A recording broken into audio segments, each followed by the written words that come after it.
on some. Okay. Sorry about that. Yeah, that's okay. Okay, so now we're recording. I was going to recap a little bit of what we did last class and introduce the topic for this class, which will be somewhat of a continuation. So last class, I tried to introduce the framing for machine learning as prediction-driven decision-making using data, and the principal paradigm we use is empirical risk minimization. So we're solving an optimization problem to arrive at these predictions. And so to that end, I think two algorithms in the optimization landscape that everyone in TCS should know about is gradient descent and stochastic gradient descent. So I tried to introduce you guys a little bit to those two algorithms. Maybe not as important to know all about the theoretical aspects or the convergence and mixing guarantees unless you're really truly interested, but I think it is good to at least get a sense for how the flavor of the analysis and what you could kind of expect if you're running these things on a computer. So I spoke with a few of you after class last time, and I got the sense that it would be beneficial for some of you to see how gradient descent has helped tackle some TCS problems. This is kind of a burgeoning space. A lot of it happens or has been happening since 2017, 2018. And so I wanted to talk about two classical TCS problems where substantial improvements have been made using gradient descent. So I'm just going to give a highlight of those two problems and put you guys towards references in case you want to learn more. But today, I thought it would actually be good and interesting to learn about a little bit more geometry and specifically an algorithm called mirror descent. And I think that is going to, instead of diving into the particulars of stochastic optimization and what has which convergence guarantees, this is a pretty universal algorithm, and it shows up in a lot of spaces. It's an RL, you have natural policy gradient, natural gradient and mirror descent. I'll explain the connection. It's come up in a lot of TCS problems, as I've mentioned, and it's pretty much the go-to generalization of gradient descent. So that is what we're going to do this class. So as I said, I'm going to start off by introducing two problems, or talking to you guys at least about two problems who has very classical problems where recent advances have been made using the gradient descent paradigm. So the first is this K-server problem. So the basic problem is that we're playing a sequential game, and it's on this finite metric space. The basic idea is you have a fleet of K-servers in some topological space, a metric space, and we're trying to plan for tasks that might come to these servers. So at time t, there's a service request from one of these servers. In the service request is someone submitting something somewhere in this metric space. And the game we want to play is we want to choose the server which will service the request and send the server to this location in order to do that. But there's a price paid, and the price paid is based on the distance that the service has to move to actually provide that service request. So this is an online sequential game. It's in this framing, except for it's a little bit more sophisticated. But the idea is we want to compare how we would do if we knew all the service requests beforehand and could allocate those servers in retrospect with how we do in real time, where we send one server one place and another server another place. So this is a very classical problem in TCS. It's called the K-server problem. Another classical problem is what's called the maximum flow problem. You guys may have come across this. So let's say we have a directed graph, and there are capacities U. I apologize, my handwriting gets pretty bad on the iPad, but it's, I think, better on paper. I'm not quite sure. So, I'm sitting here looking at it and I'm like, yeah, the letters are not as sharp as I would like, but okay, I'll read it to you and hopefully you'll understand based on my words. So we have these capacities U, and we have these sources S and a sink T. And so it will look something like this. We have a source here, and we have this sink, And we have these graphs. And essentially what we're trying to do is find a feasible flow from S to T that maximizes our value. And the value is accumulated along these edges. It's a very classical combinatorial problem. There have been several results since the 1970s that establish that using combinatorial methods, that we can get this on the order of n to the 3/2 kind of approximation of a max flow problem, or it would take into the 3/2 time to get a nice approximation. But very recently as like 2015, 17, there have been major advances in this problem. And the basic idea is to relax this problem, this maximum flow problem, into an optimization problem, and essentially just use gradient descent to solve it. And so I'm going to point you to the paper and just the high level flavor of the result. But the takeaway message is that you can get a 1 plus epsilon approximation much, much faster. So the reduction is into the epsilon inverse. If this doesn't mean much to you, don't worry. The point is gradient descent offers a really amazing paradigm for relaxing combinatorial problems and getting approximate solutions using those relaxations. So this is a very, very popular technique. And there are other combinatorial problems that I'll mention maybe at the end that have this flavor. There, like I said, a lot of classical TCS problems. People are kind of going back and revisiting and using optimization techniques to get fast approximations. Maybe we'll skip the details of this max flow. I'll leave it in the notes, as well as a pointer to a talk and a paper that I think will do a much, much better job at showing or illustrating how do you relax the max flow problem classically into an optimization problem. But the high level idea is you have this, you need to represent your flow as a vector. And you can do this using the magnitude and the sign. And then you can set up an optimization problem, a constraint optimization problem, and run gradient descent. So again, I'm sorry, I'm kind of breezing through this because I actually really want to get to nice geometrical problems and actually give you guys a sense for how to abstractly do gradient descent on a manifold. This is all from a talk that I'm going to link here. Here are some references. And again, I'm going to post these so you guys can see. But the paper I'm referring to with the K-server, it was written by several of these authors here, Yin-Tat Lee, Sebastian Beck, Jason Lee. And it was pretty nice. I think, James, I think is his first name. He went back and actually improved this result using a little bit more sophisticated mirror descent technique, which we'll talk about today. And the max flow paper is here, and this was written by A. Maudry. I hope I put A. Maudry is here, but he also wrote the paper, and he gave a nice talk, and the talk is online, so you can just look it up on YouTube, and it'll do a much better job of explaining. Okay, so with that long introduction, I tend to do these just to kind of walk you guys up to further motivating why we care about optimization and why it's really, really nice to understand how to massage your problem into an optimization problem and what kind of tools we can use to solve it. I'm now going to launch into a more geometric and dynamic view of gradient descent. And this will hopefully lead us up and march us up to mirror descent. So one thing I wish I understood a little bit more deeply when I was first introduced to gradient descent, and really all these algorithms, many algorithms that we use in optimization machine learning, is how intimately connected they are to continuous time dynamics.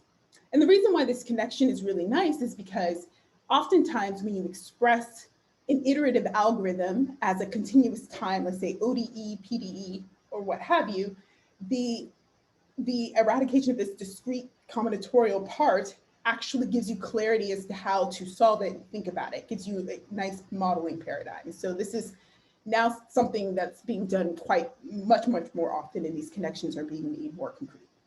So with that said, I'm going to talk about how to view gradient descent and connect it as a dynamical system or as the discretization of a dynamical system. So what do I mean by that? So formally, a dynamics on RD is determined by a vector field. So what is a vector field?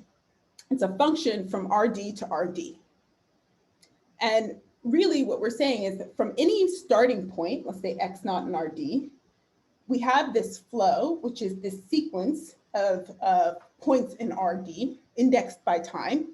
And the flow is given by the following differential equation. So this part here is d dt of xt. It's the time derivative of your state. It's what's called the velocity. So velocity is given by this function. This function is a vector field, and it's a mapping from RD to RD.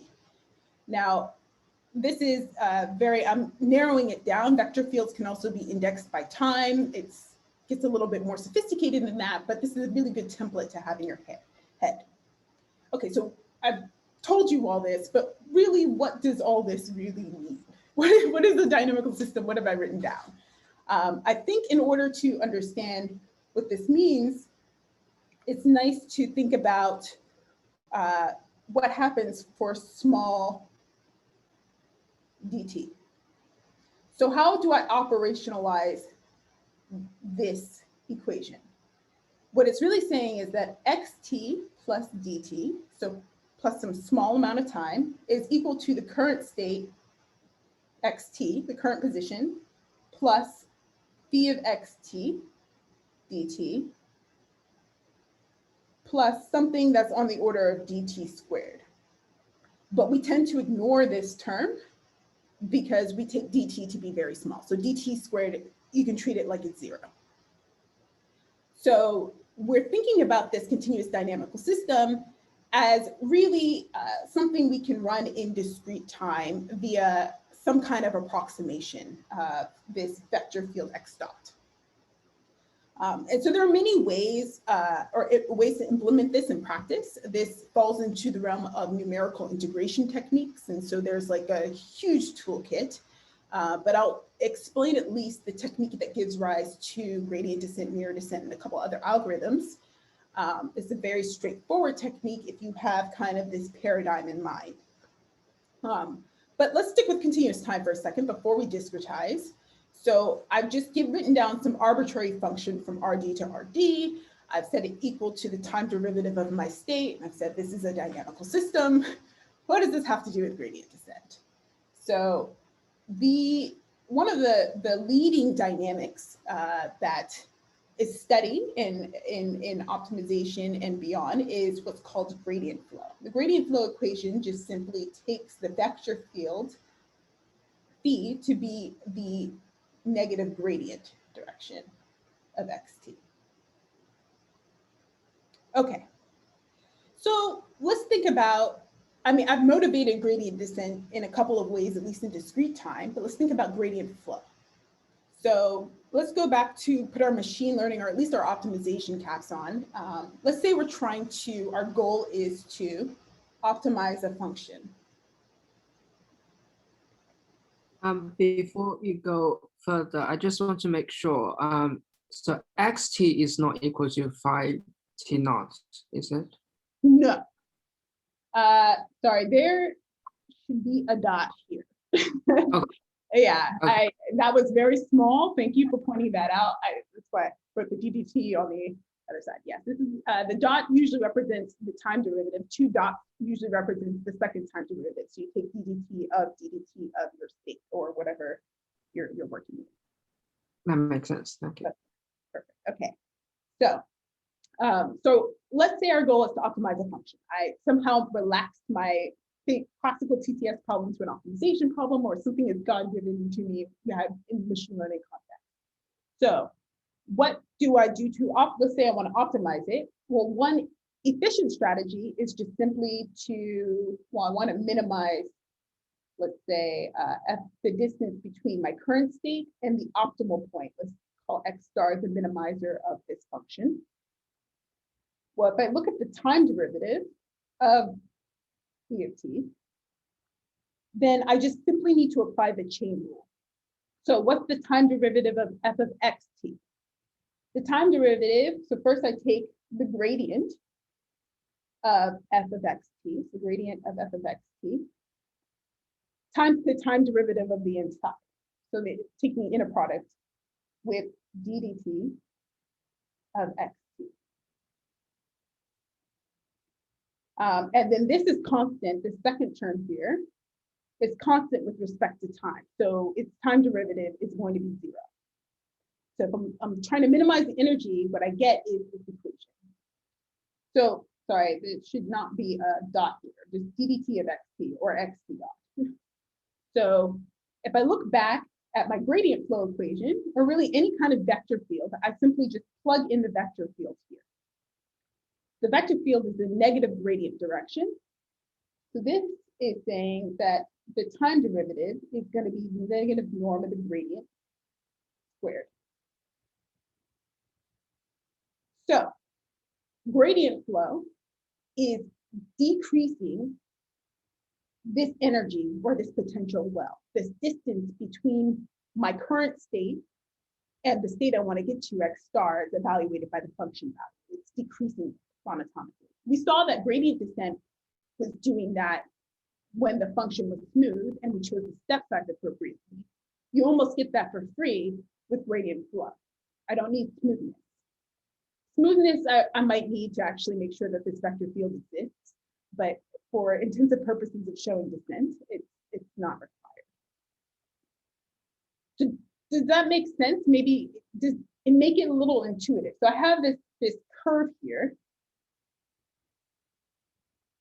It's on RD, and it's the function value in time, and it's just flow, the function value.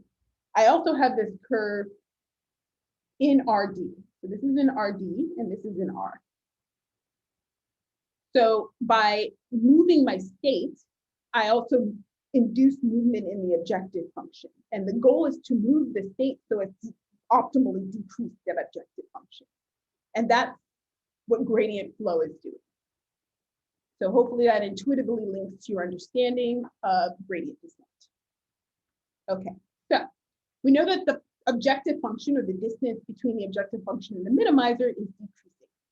Let's do a quick example in continuous time, and it will mirror something I assigned you in for some of the exercises in case you want to check your intuition. But let's suppose that f of x is just a simple quadratic function. So let's do 1/2 x transpose ax. And I'm going to say for some a, which I will require to be positive semi-definite. Okay, so what is the gradient of f of x? The gradient of f of x is going to be ax. So the gradient flow equation is just going to be the differential equation x dot of t is equal to negative ax of t. This should look familiar. So we can actually solve this explicitly because it's saying that my time derivative is just some scaled version of my state. What this suggests is that at time t, if I integrate both sides, this is going to be e to the minus at, where here, this is the matrix exponential, times my initial state. Okay, so why is that? Let's just check. Let's check for n equal to 1. Let's say xt is then now an r. A is just some positive constant. So then xt equals negative axt if and only if ddt of log of xt equals xt over xt is equal to negative a. So I have log of xt is equal to log of x naught minus at, or equivalently, xt is equal to x naught times e to the minus at.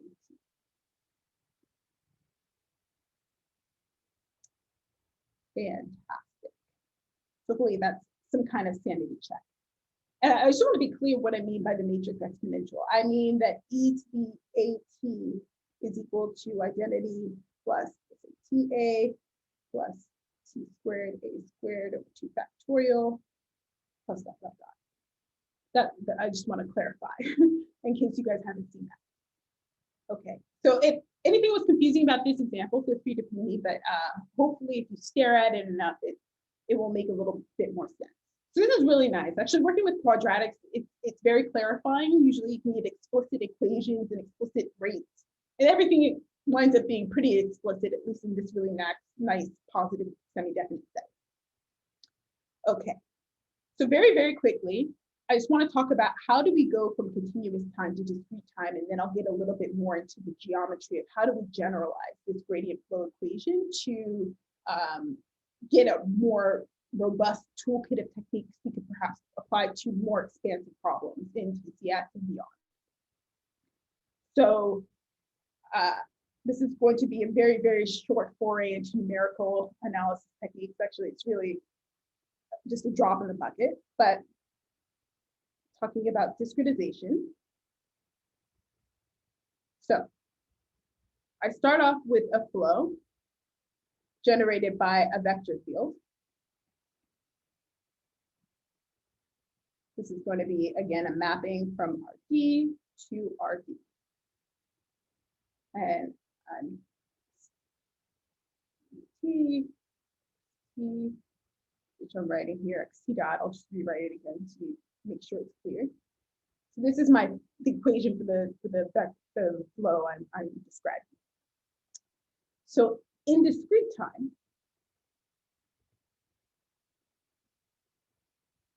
I can implement this flow or approximate this flow using what's called the Ford Euler method. Some of you guys may have heard of this technique. There's something called the backward Euler method. There's a midpoint method. There are Runge-Kutta techniques. There's so many techniques in numerical integration, but this is perhaps one of the simplest techniques.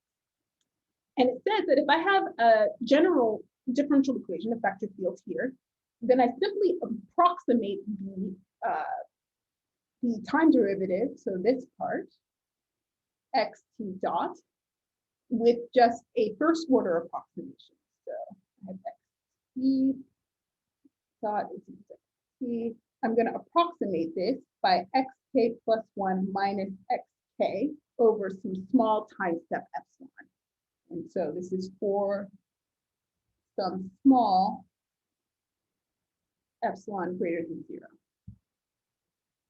And I approximate on the right-hand side the vector field by the current state xk. Let's say at the current, so if k is my current time step, k plus 1 is my future time step, I evaluate the vector field at the current time step xk.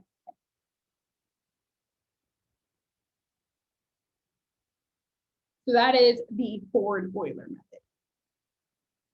The backward Euler method uses the same linear approximation for x dot, but it evaluates the vector field phi of xt at the future time step xk plus 1. We won't get into that. That gives rise to this family of techniques in optimization called proximal point methods, or it has an intimate connection. It is a family of techniques. But instead of that, we'll get a little bit more into the geometrical aspects. But notice that if phi is the negative gradient direction, then what I have here is negative gradient of f at xk. Or another way of rewriting this is xk plus 1 is equal to xk minus epsilon grad f of xk.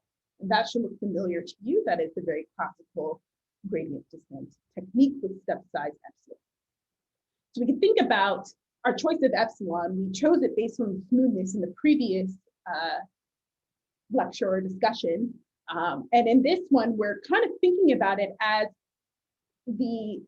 how much we're approximating more of a continuous time curve. It's an approximation error in some sense. So it's another way of viewing the step size. And we can get an approximation error time step pretty large if we have a relatively large smoothness constant.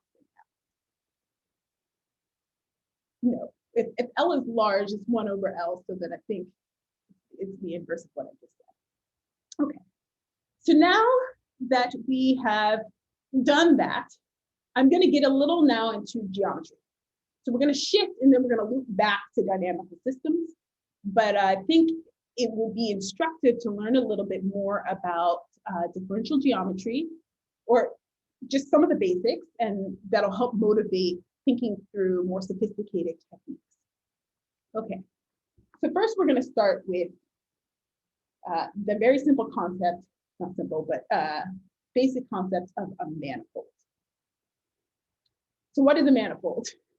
A manifold, X, is a set, and this is going to be, a very colloquial way of describing it. It has precise definition, so, this is going to give you flavor. Hopefully, it won't hold me too much to these definitions. So, which locally looks like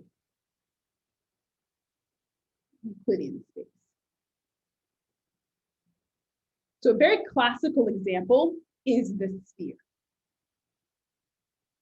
This is the classical example because we live on a sphere, and so this comes up in physics quite a bit. General relativity and the like. So locally around this point, if I'm an ant on the sphere, everything looks flat. So locally looks like I'm in Euclidean space. I can write it down like Cartesian coordinates and act as though everything is flat. But globally, it's actually curved. This is an example of something that has positive curvature. There are things called hyperbolic spaces that have negative curvature, and our regular Cartesian RD is flat. So let me give you some examples of classic manifolds that actually might arise in some of the TDF topics you might engage with. So the first example, of course, is going to be RD. That is a flat manifold, and I think that's the one we're all well acquainted with. The second, is going to be the positive orthant. So this is going to be the set X, change from D to N, in RD, such that Xi is greater than 0, for I is 1, 2. So that's one example. Another example is going to be if we normalize the positive orthant, then we get what's called the probability simplex.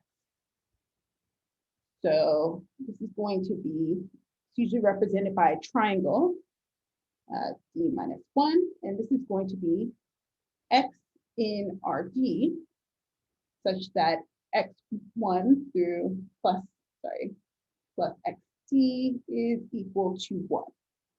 And all the Xi's are greater than or equal to 0. That's the simplex. It's D minus 1 because once you fix the first D minus 1 coordinate, the other coordinate is constrained to be 1 minus the sum of the other coordinates. That give you a sense for why we index it the following way. Okay, maybe 3 more examples. So the sphere, I've already kind of drawn the sphere, but let me write out how we algebraically parameterize it. So again, P minus 1 is going to be the set X G such that X1 squared all the way through plus XT squared is equal to 1. Okay, 2 more examples. A set of positive semi-definite matrices. So this is a manifold induced by matrices.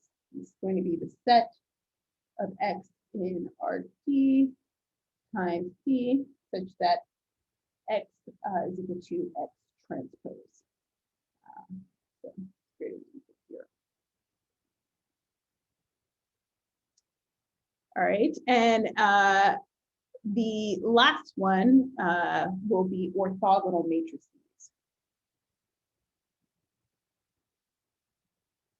That also, the collection of them can also has a manifold structure. This is again arcs in RD such that X times X transpose is equal to the identity. Okay. So these are some classic examples of manifolds. So having looked at that, I am going to define, oops, let me insert more pages. I decided this lecture I'd write down a lot of references for you guys. So at the very end, I can point you to if you want to learn more. So this is going to be a cursory introduction to some of these more advanced techniques. As I mentioned, a manifold is a space which locally looks like a flat space. And so there's this notion called the tangent space. And so let's define that. So every point X in the manifold has a tangent space. And I'm going to represent it by Tx of X. So big X is the space, X is the point that the tangent space is defined on. And this consists of tangent vectors. V. In particular, these are directions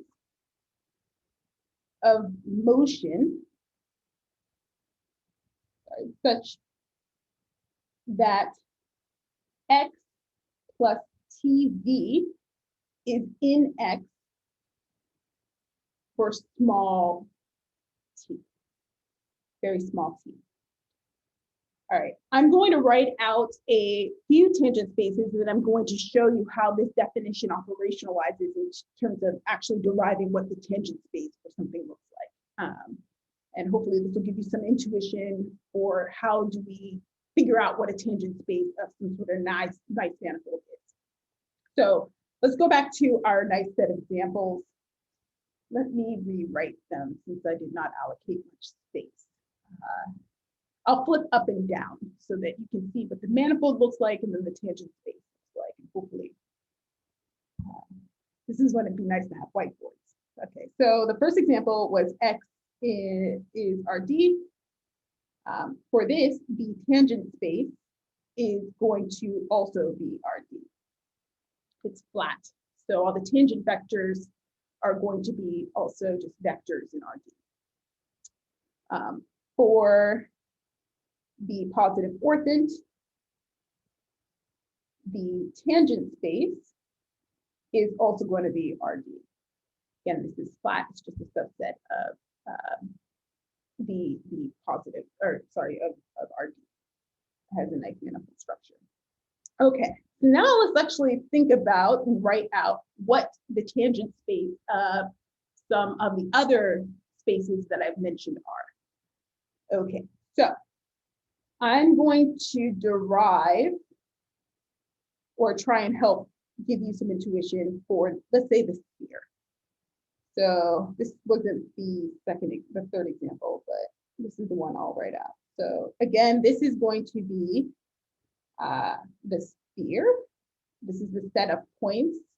Let's go back up to our definition of the sphere. So X and RD such that the squared sum of the coordinates are equal to 1. So how do I derive the tangent space? Let's think. So if X is in the sphere,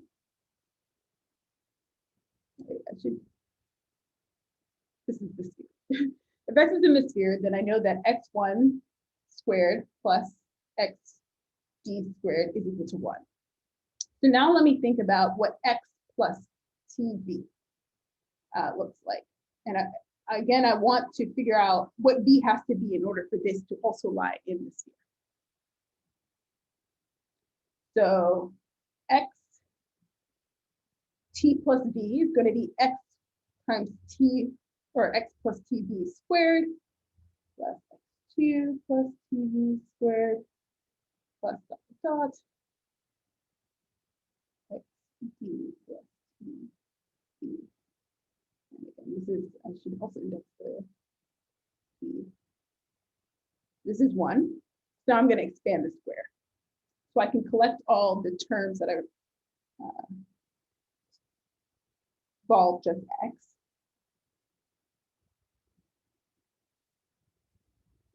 And then I have these cross terms. It's going to be TV x1 b1 plus xt vd. And then I have terms that have t squared out in front. So it's going to be b1 squared plus bd squared. And again, I want this to lie in the sphere. So I want this thing to be equal to 1. Okay, so I know that this part here, the x's, this is in the sphere already. So this is equal to 1. So I need the remaining terms to be 0. So I'm doing this for small t. So very much like, so when we work with very, very small t, t squared, anything on the order of t squared is going to be, we treat it like it's 0. So this term is going to be 0. So this whole thing is going to be equal to 1 or lie in the sphere if and only if x1 b1 plus xd vd is equal to 0. So the tangent space for the sphere is going to consist of vectors in Rd such that x transpose b is equal to 0. That's the tangent space. You've got to get a little bit more familiar with working with these epsilon approximations. We kind of use the same basic principle when we were thinking about these approximations to the vector field, where dt squared was essentially you treated it like 0. So we care much more about first order approximations, since this approximation is the whole for any epsilon greater than 0, even infinitesimally small epsilons. Okay. Gonna need to add another page, but I'm gonna write down the tangent spaces of some of the other parts, and hopefully if you do this exercise, it'll be natural for you to figure out how you would derive these objects as a tangent space. So I have written down the simplex, the set of vectors that sum to 1. Turns out if we do the same kind of exercise where we expand, this is going to be the set of vectors that sum to 0. So this is all 1 vector. So when I sum them, I get 0. Okay, and for PSD matrices, actually, this is a lovely, I'm leaving this now as an exercise. So please derive the tangent spaces, but I'll give you the answer, so it will lead you. So for PSD matrices, the tangent space is going to be the set of symmetric matrices. This is a lovely exercise. And if X is the set of orthogonal matrices, then its tangent space is going to be the set of skew symmetric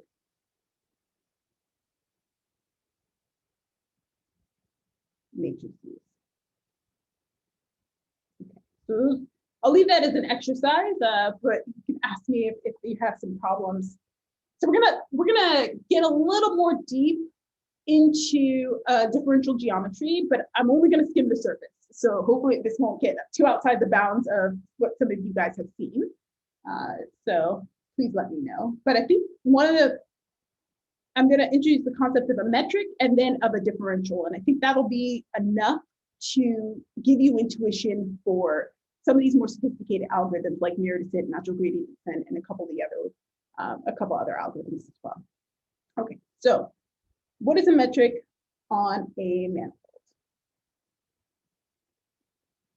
So every tangent space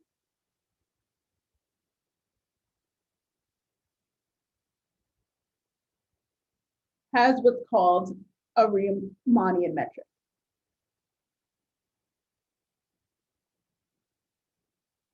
And this is simply a bilinear form. So again, it's attached to the tangent space, so it's indexed by x, the point where the tangent space is defined. It's going to be a mapping from Tx cross Tx into R. And it's symmetric and positive definite.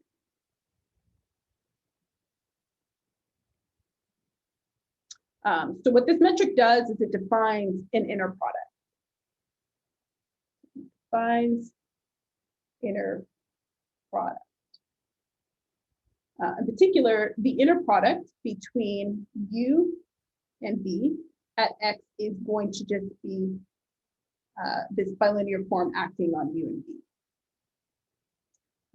And similarly, the square norm is just going to be, so this is the norm of a vector in the tangent space at X squared is going to be Gx B. And this is, of course, greater than or equal to 0 because this is a positive definite symmetric bilinear form. Okay, let me make this a little bit more concrete for you guys. I've written it very abstractly, but this really nice property holds that if your space is embedded in RD, then I can represent this metric, Gx, as a matrix. So let me write this out, can be represented by a matrix, G of X, which is going to be positive definite. And G of X, again, is in RD cross D. So what I mean by that is I can actually write out more explicitly, like the norm of a vector in the tangent space is going to be V transpose GX V. And this holds for all V in TX, which is a subset of RD.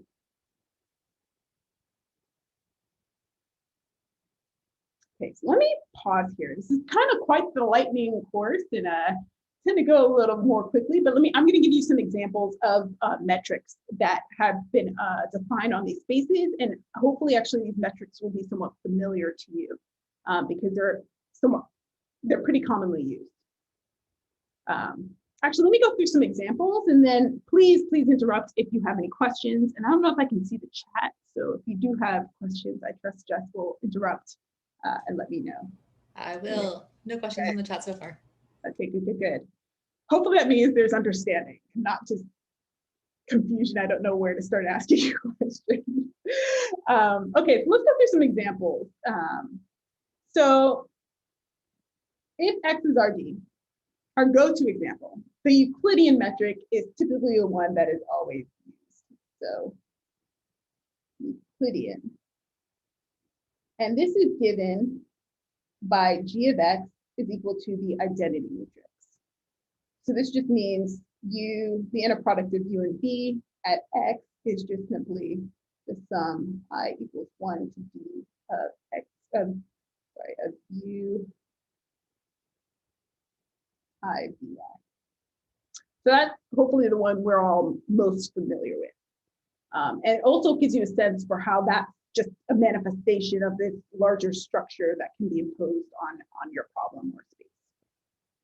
But let's go through a couple of the other examples that may be familiar. So we looked at the manifold given by the positive orthant.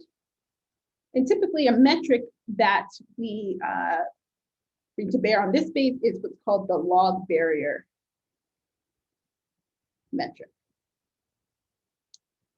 And so this is given by G of X is equal to the diagonal matrix, where the entries of the diagonal are given by 1 over xi squared.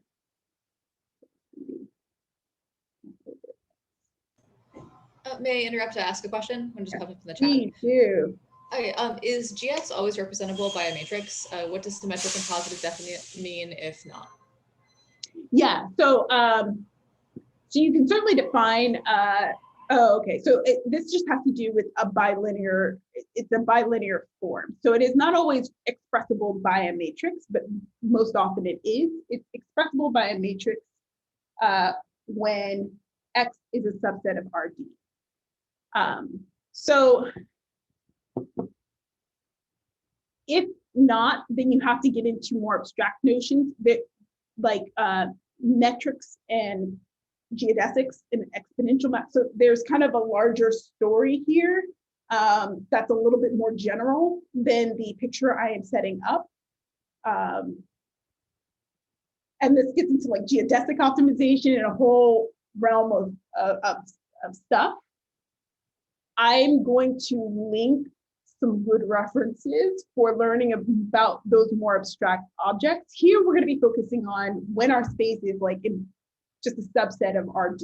Like really, I can just express it as a subset. That's most of the spaces where we're talking about here.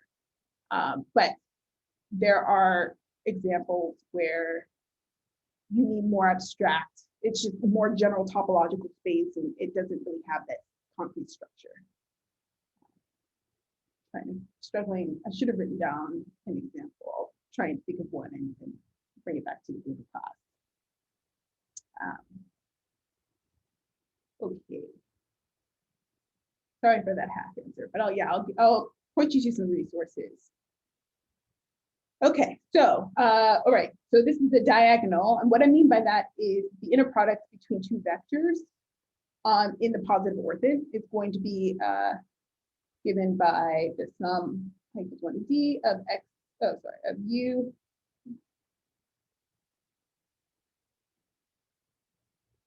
ui vi over xi squared. So this log barrier metric comes up quite a bit in kind of thinking through. Yeah, I'll kind of give you an example. I think it's coming up in 2 slides. But let me give you a few more metrics, and hopefully some of these ring a bell. This one here is probably one of the most famous metrics. So if X is the simplex, then the metric that's most commonly placed in the simplex is what's called the Fisher metric. So if you guys have taken some statistics courses, there's the Fisher information. There's a lot of very geometric notions appended to the probability simplex and both finite and for parameterized probability densities. And so the Fisher metric comes up quite a bit. So the Fisher metric is given by G of X is again a diagonal matrix where the entries, instead of being 1 over xi squared, are just 1 over xi.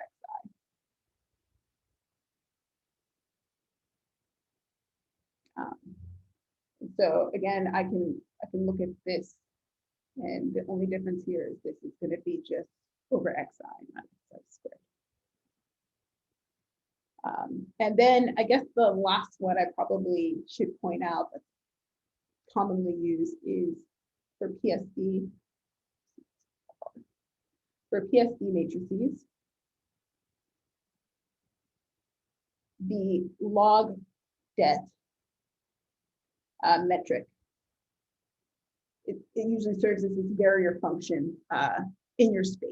So that is given by the inner product between two vectors is going to be the trace of x inverse u, x inverse v. In one dimension, it looks a lot like this log barrier metric. Okay, so these are some examples of these log barrier functions usually come up when you're running second order methods. There's universal barrier functions. It's quite natural in a lot of settings. And so this is kind of, you can think about these things as just metrics you're placing on your space. Okay, the reason why I've gone through now introducing you to notions like tangent space, metric, and all that stuff is because now we want to kind of see how mirror descent, natural gradient descent, and a couple other quite universal algorithms arise. And that is when we have what's called a Hessian manifold. There's another question in the chat. Oh, yeah. Someone's asking, any reason they're called barriers? Yeah, so it has to do with the behavior of the second derivative. So, okay, so if I'm running a second order method, then as I approach the boundary of my space, these things tend to make it so that I cannot leave my space. So I don't have to do this, sorry, I don't have to do the step of projection. They act as natural barriers so that I don't leave the space. It's a very abstract way of putting it, but that's kind of, I think, how it got its original name. So if you look at, see, what's a good reference? I think I have a list of references at the end, and one of them does kind of look at kind of definitions of log barrier functions and universality with respect to barrier functions, that kind of thing. Let's see, I think there's another, I think I can see the chat now. Okay, they're only, okay, I think I answered everything for now. Okay, so I've now worked my way up to one big point that I want to make. So Hessian manifolds are quite popular in statistics. So there's this class of statistical manifolds, and they're given, and they have these really nice properties. And again, Fisher information metric inducing the metric is probably the most famous, but it's actually more general than this. So a manifold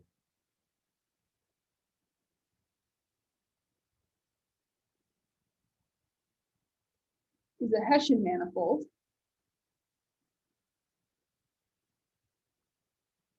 if the metric G of x is the Hessian of a convex function. I was going to call it phi. Let me call it h because I used phi for the vector field. So this is going to be a mapping from my manifold to R. And so G of x is given by the Hessian of h at x. Okay, so that is a Hessian manifold. It has a very explicit structure for the metric. And again, h is convex. So it's got a nice dual, and also it means that this Hessian is positive. Okay.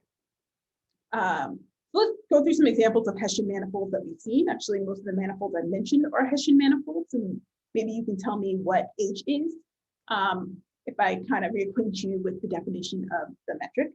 So for x being the Euclidean space, what is h? Can anyone tell me? So again, the metric G of x is the identity. So then what does that mean h is?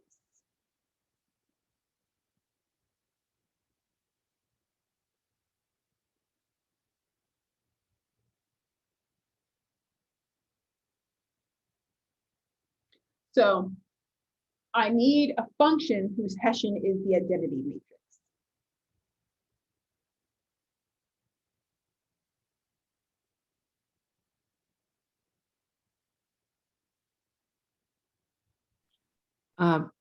Could you please remind us what is the Hessian again? I thought delta is the Laplace. Yes. Yeah. Okay. Yeah, of course. So it's a matrix of second derivatives. So okay, let's insert another page here. So recall that the gradient of a function is going to be the vector of partial derivatives.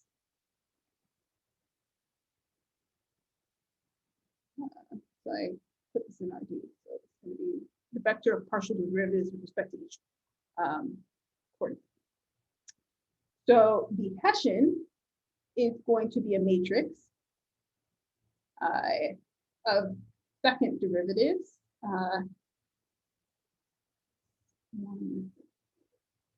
Good. And then, so on the diagonal, you just take the second derivative of each coordinate, and then these are the mixed derivatives. So x1, x2, and so on and so forth. So it's going to be symmetric because the derivative of x2, x1, the derivative of x1, x2. So that is the Hessian. So as an example, if I take the gradient, let's do a simple function in R. Let's do x squared. So the gradient of x squared is going to be 2x. Maybe I should have let somebody answer that. But someone can tell me what the Hessian is. It's in R, so keep in mind these aren't matrices anymore. These are just things in R. Maybe at some point I'll give you a more general example next. But the Hessian of 2x, anyone want to tell me?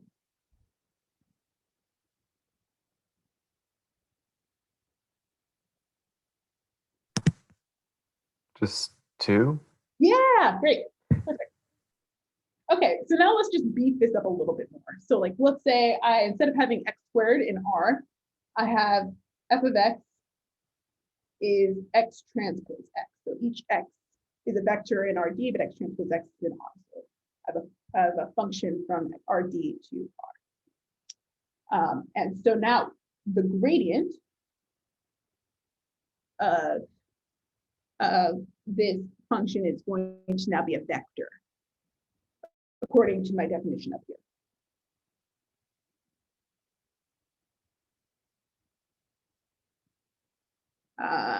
And it's going to be a vector that looks a lot like the scalar that we derived for the previous example. But let me just I'll just write it.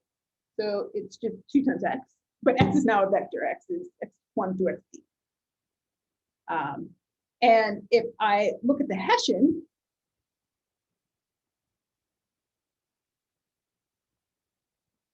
this is going to be 2 times the identity matrix.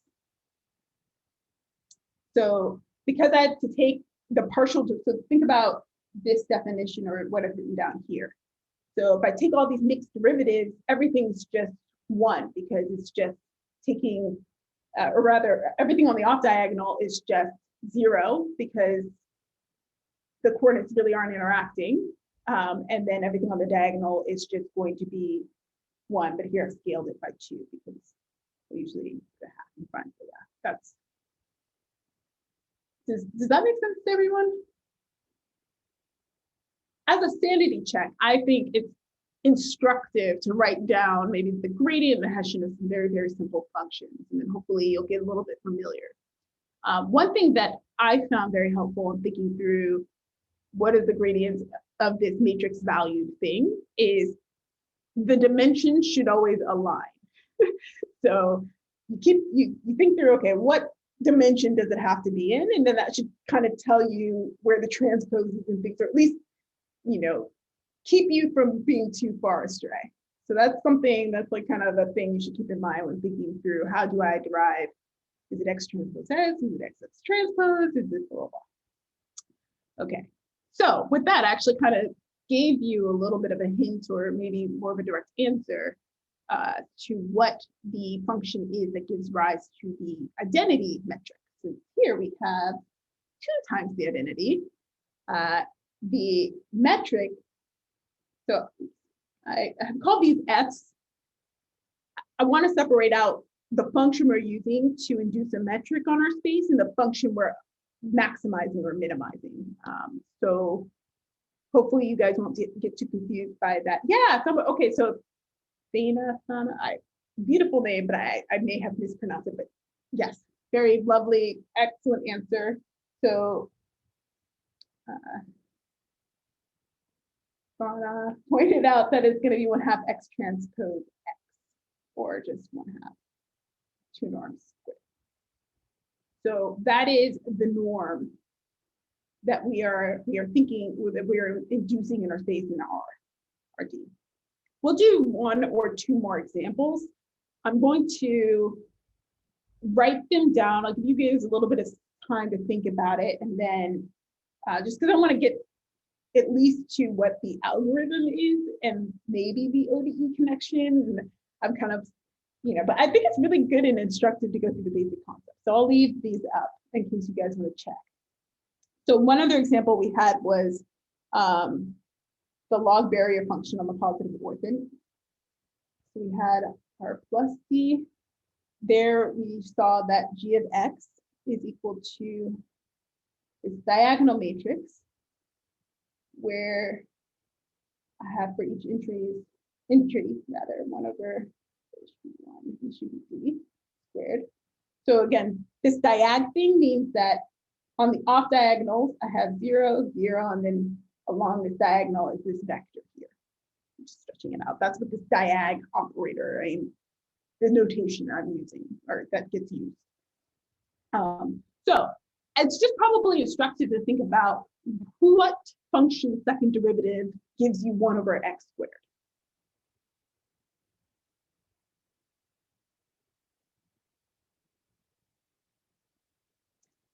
So what function first derivative gives you 1 over x squared?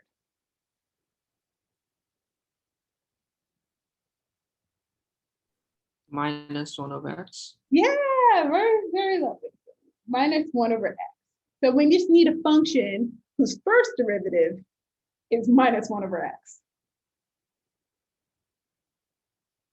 Logarithm? Yes, yes, great. So the metric is going to be given by the Hessian. I'll just write down what h of x is. So h of x is just simply the sum, the negative I equals 1 to d of log of x I. Because I take the first derivative, I get negative 1 over x, so the negative cancels, and then I take the second derivative. Fantastic. Okay, and then I'll leave it as an exercise. So we had 1 over x. Sorry, yeah, we had 1 over x for the Fisher metric. Actually, let me write that one out. I think this is the one I really think if you had to take away an example, this is the one that you should take away. So if I have the simplex, I'm on the probability simplex.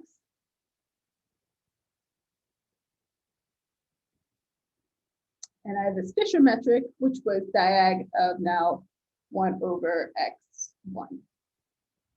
And I'll only leave like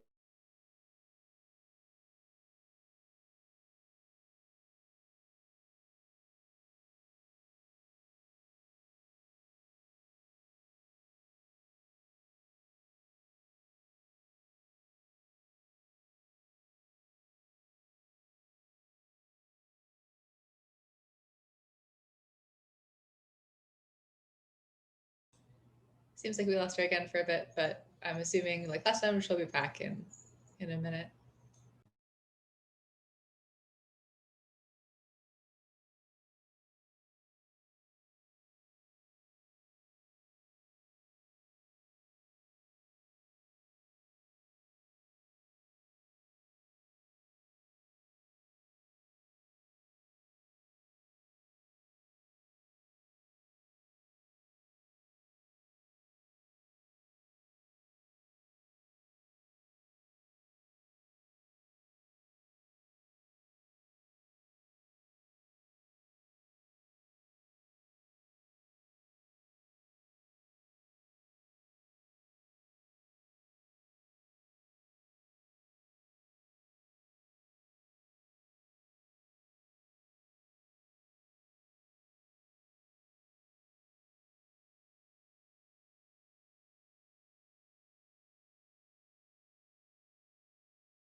so sorry, guys.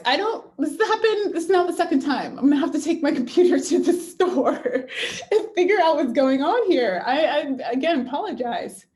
Maybe that's a nice break for you guys to absorb a little bit of what's going on here, because it's a bit of a dense one here. But maybe you guys have had time now to think about the answer. But I'm just going to write it down because I want to get to what is mirror descent and what is natural gradient descent. We have 20 minutes left and want to get to the punchline.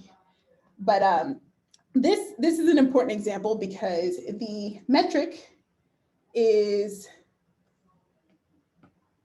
the Hessian of entropy, so x log x, or the sum of xi log xi. So that's the entropy of x. Let me close my door, 1 second.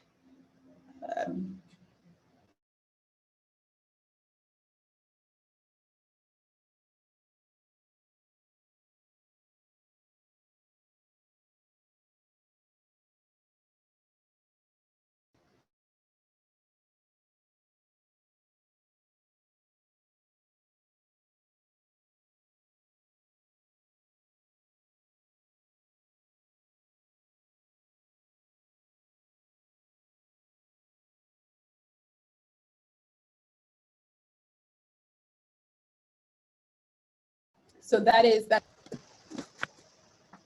Okay, I'm sorry, I don't know what's going on. I keep freezing. I'm gonna post the notes, so hopefully you guys can at least get through if I don't finish, but I'm going to really try and bang it out as to what natural gradient descent and mirror descent is. Okay, so I do think it's important to introduce the concept of a differential. Very, very much sorry, but I think that this is gonna be an important thing for you guys to absorb. So differential. Can I ask one thing? Yes, of course. So I was wondering if you could give like an overview of the intuition of why we want a Hessian manifold, and like how is that desirable instead of just like any kind of manifold that we're working on. Oh.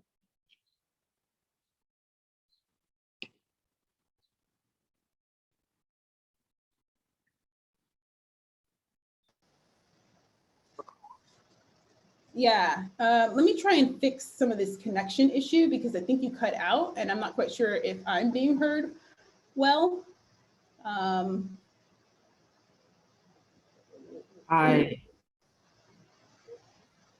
you hear me now? Yeah, I can hear you. I don't know if I'm being heard is the problem. Do you guys hear me?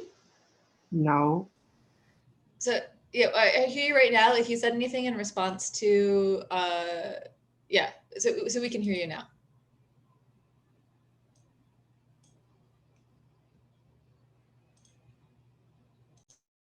But if you're talking now, we can't hear you, or at least I can't. So. Okay. I'm trying to do things to improve my connection, like switch to my 5G, which might cause me to lose connection. So give me just 1 second. I'm sorry I didn't troubleshoot this before I joined this call. But actually, okay, so I'm working my way up to the punchline. And the punchline is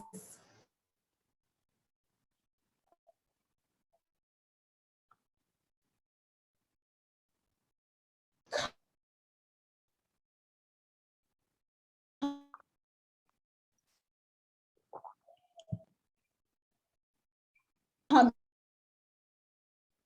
The reason why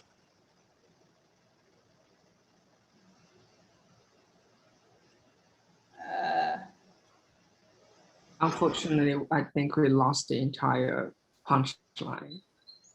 Oh, yeah, okay, good. I just want to, okay, let me just make sure my internet is stable enough before I repeat.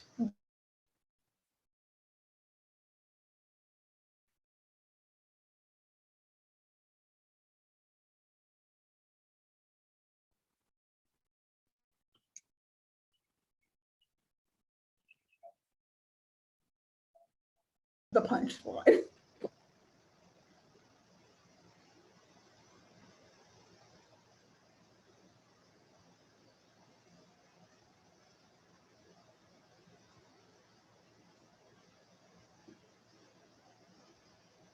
Okay. Can people hear me? Is this stable now? Yes. Okay.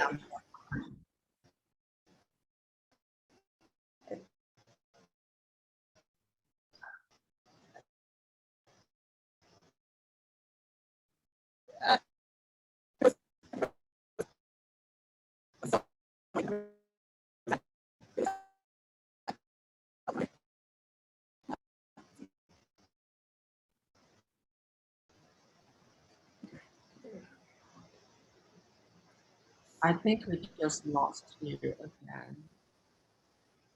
Yeah, I know. I really just don't know why all of a sudden my internet is just like, I think it's my internet. I sense things are getting better. So before I launch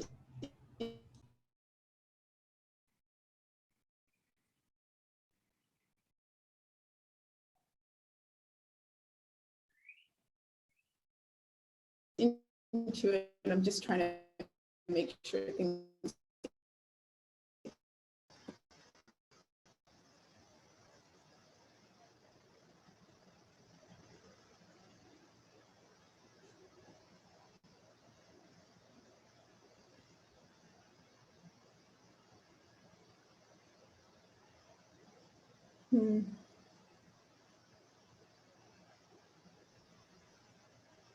Can people hear me? Yes. All right. I might try typing in.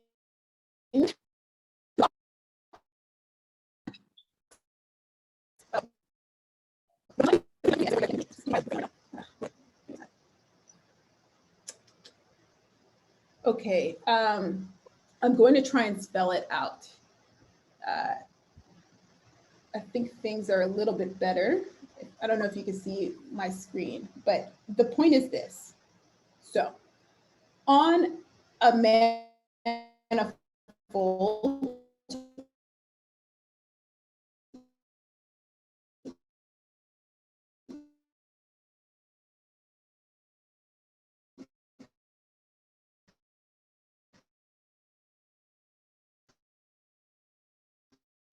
where the can people see my screen? I know I froze. I don't know if people can see my screen. This is just a I'm sorry. situation. This is happening to you. So Desperate situation. This is horrible. And it was right as I was marching up to the punchline. Okay. So we can see your screen, but it hasn't updated since the connectivity issues happened. Go slowly.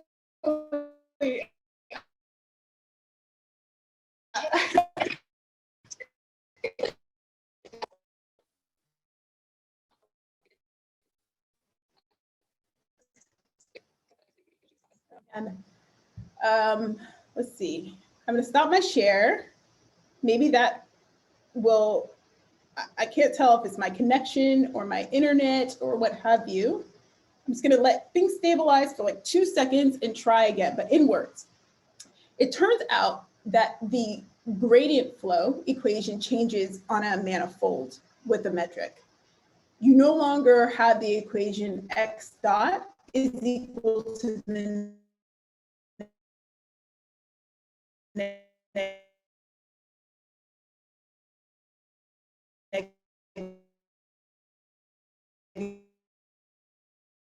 negative gradient. Why? What is going on? Yeah, let me leave and come back.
I'm going to reshare my screen and I'm going to pray for the best, guys.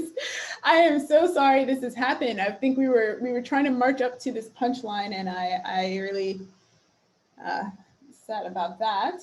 For what it's worth, people in the chat seem to agree that this is building suspense. and we're all now very excited to know what mirror descent is.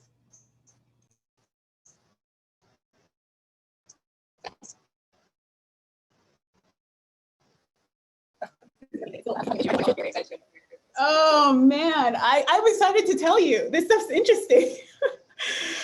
Okay, so I'm gonna write down. Please tell me if I've paused.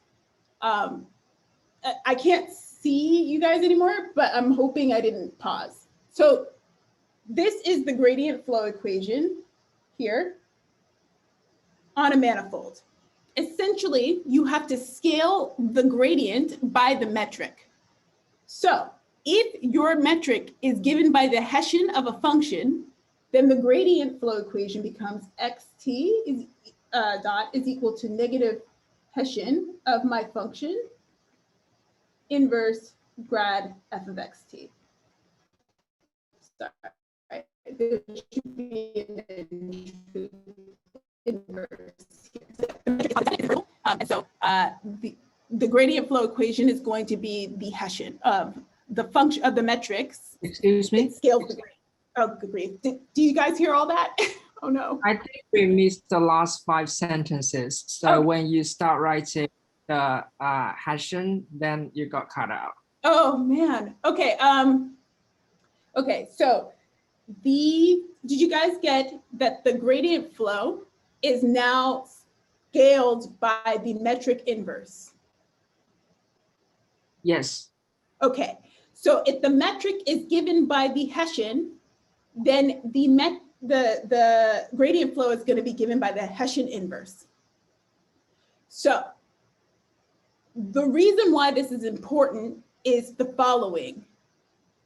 If I go to discretize this ODE using Euler's method, I get an algorithm that looks like the following. So remember, the vector field is just this linear approximation is negative Hessian at xk inverse grad f of xk. This is called natural gradient descent. But there's another way of representing this ODE that's very nice. Okay, so the way this happens is I can rewrite this equation as the Hessian of h scaling x dot is equal to the negative gradient. This Hessian of h times x dot is just ddt of the gradient of x of h of xt. So you can check by the chain rule. If I take the time derivative of the gradient of h, I get the Hessian of h times x dot. So yeah, makes sense. Okay, so does this make sense? Now, if I go to discretize this, I have the following. So the difference of the gradients of my iterates evaluated, so the gradient of h of my iterates is now the negative gradient direction. This iteration I can rewrite as an algorithm called mirror descent. The reason why it's called mirror descent is because this flow, this dynamical system here, is what's called the dual flow of this algorithm. So natural gradient descent, this algorithm is the dual of this mirror descent algorithm. There's a way for me to write this mirror descent algorithm in a more elegant way, but the punchline is to implement this algorithm, I only need gradients of h. To implement this algorithm, I need Hessians of h. And by the way, if h is just my objective function, then this is what's called Newton's method. And this is what's called the Newton flow. So I'm really sorry I have to do it this way without video and without really building up a little bit more of the concepts. So I can rewrite this in an algorithmic form. Essentially, what I can do is just have this dual vector, y is the gradient of h of xk, and then just do gradient descent in y. So this is grad f of xk. So that's a way of kind of implementing this. And there's another way you can write it using projections. But this algorithm is quite important. It's used a lot, and there are some really nice examples, such as the multiplicative weight update algorithm in online learning is just mirror descent, and there's a nice monograph. So now I'm gonna, in the last 4 minutes, point you guys to resources, and please feel free. I really feel bad that I wasn't able to give you all of the workings here, but one of the main references I used, let me get to my highlighter, is this book, Introduction to Riemannian Manifolds by Lee. And here's another kind of example of non-convex optimization problems that can be posed as convex optimization problems on more abstract spaces. So if you pick the metric you're working with appropriately, then all of a sudden your non-convex problem is convex with respect to that metric. So this is kind of quite the industry in TCS. Other TCS problems that have fallen into this framework, so there's this famous problem of computing the Braskamp-Lieb constant, and this has recently been posed as a geodesically or a convex optimization problem on a manifold.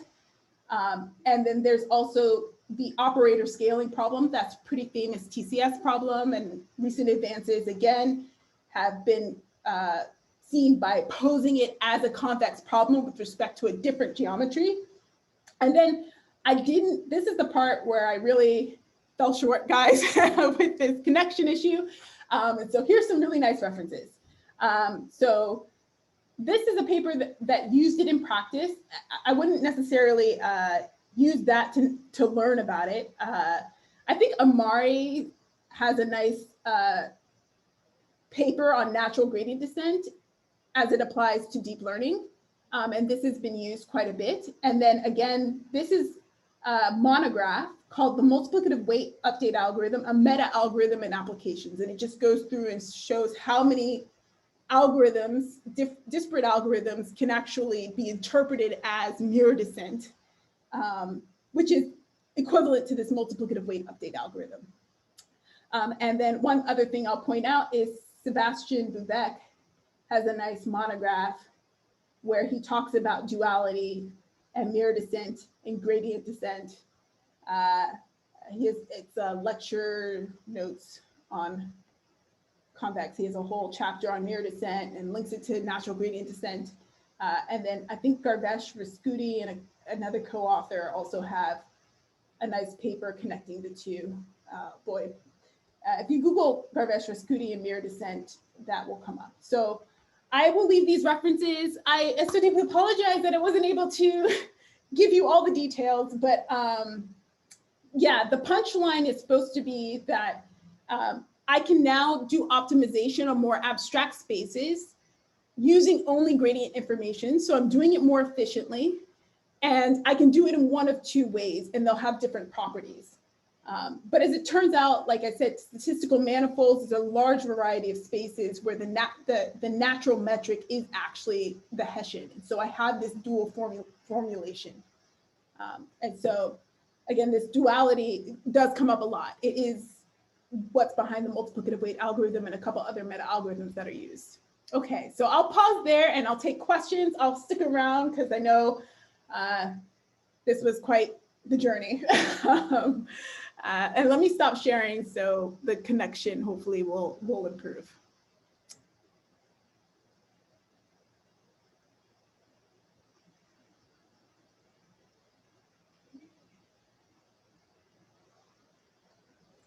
Okay, are there any questions? I'm gonna monitor the chat.